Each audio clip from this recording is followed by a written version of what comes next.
世界上最不幸的婚姻，不是没有爱的结合，而是在婚姻中玩火的同时，又享受着配偶的爱。今天，就让我们一起来聆听文超的故事。我和妻子来自同一个地方，她比我小1岁。小时候，我们经常一起玩，后来长大了，我们渐渐失去了联系。一天，我在村口遇见了她。小时候整天跟在我屁股后的小丫头，一转眼长成亭亭玉立的大姑娘了，让我有一种心跳加速的感觉。我不好意地红着脸冲她打了声招呼，在一起聊了会大家的近况，留下了联系方式，向她告别了。从那以后，我经常去找她去聊天，到后来的约会，慢慢的，我们就在一起了。在我们农村，那个时候要遵循父母之命，媒妁之言。我找了在我们当地比较有名的媒人，按当地习俗上门提亲，他的父母没有反对，事情就这样定了下来。半年后我们结婚了。结婚后，我们和父母住在一起。我下面还有一个妹妹，因为我家里只有我一个儿子，所以没有必要分家。那时候在我们农村，如果家里兄弟多，结婚后就要同父母分家产和田地，要独立门户，单独生活。为了让老婆过上好日子，除了种地，我还在外面干些修路、修房子等等的活。挣了些钱后，我用省下的钱买了一辆小卡车，在闲暇之余搞起了运输，帮别人拉货挣钱。那时候每天都很辛苦，但我不感觉到累。为了不让我的妻子受干农活的苦，在农村收割的季节，我都请人帮忙收割，妻子只需在家做饭。因为从来没有下过地，干过农活，平时我还经常给她买化妆品。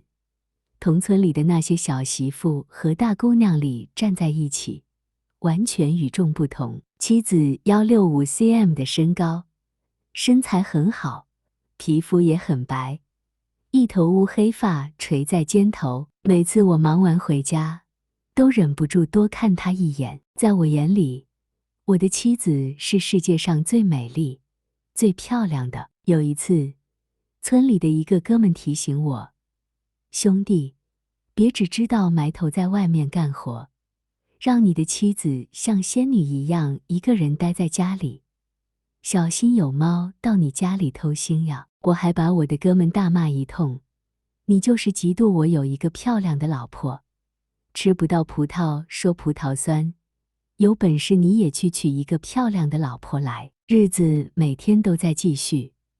结婚差不多4年的时候，我存了一些钱，开始盖房子。这时，儿子3岁了，不想让老婆孩子挤在又小又旧的老房子里。那年春末，我开始盖房子。我是准备在秋季之前把房子建好和装修好，秋季让房子好好的通通风，到冬天，我们就可以搬进来，在新房子里一家开开心心的一起过一个新年。房子建得很快，装修是夏天最热的时候，温度挺高的。我和妻子每晚都会睡在新房子的平屋顶上。我儿子本来是跟奶奶睡的，当他看到新房子建成时，非常高兴，吵着也想睡在屋顶上。我不得不在平屋顶上放一张床，并放上蚊帐，确实比睡在屋里要好。我觉得舒服多了，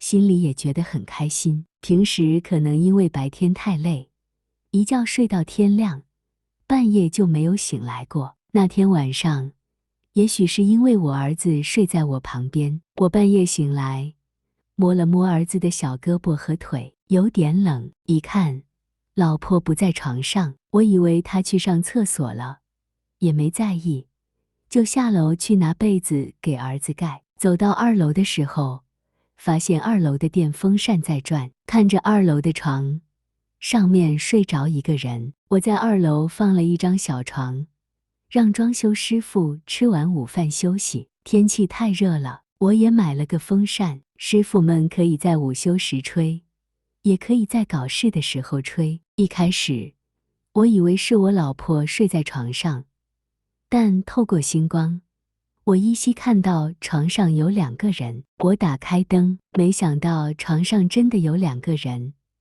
一个是我老婆，另一个是装修我家的王师傅。我很生气，冲上去就是一拳，打在王师傅的脸上，瞬间王师傅嘴角就鲜血直流，但他不敢大声说话，因为乡下夜晚都比较安静，说话的声音很大的话，大家都会听到。他低声求饶，可我那时已经冲昏了头脑，顺手拿起木棍就把在他身上，木棍直接被我打断了。住在附近的父母听到动静，连忙跑了过来。当他们明白是怎么回事后，妈妈怕我失去理智打出了人命，让爸爸抱着我不要再打了。他跑下楼去捡衣服，把它们收起来，把它扔给王师傅说：“你快点走。”王师傅胡乱套上衣服就逃走了。我把老婆赶出了门后，锁上门，回到楼上，抱着儿子哭了一夜。俗话说，男儿有泪不轻弹，没想到被我娇惯、疼爱，舍不得让他干一点儿重活的老婆，竟然在我眼皮底下背叛了我。他整晚都坐在门外。第2天，我说我们离婚吧，不管他怎么哭，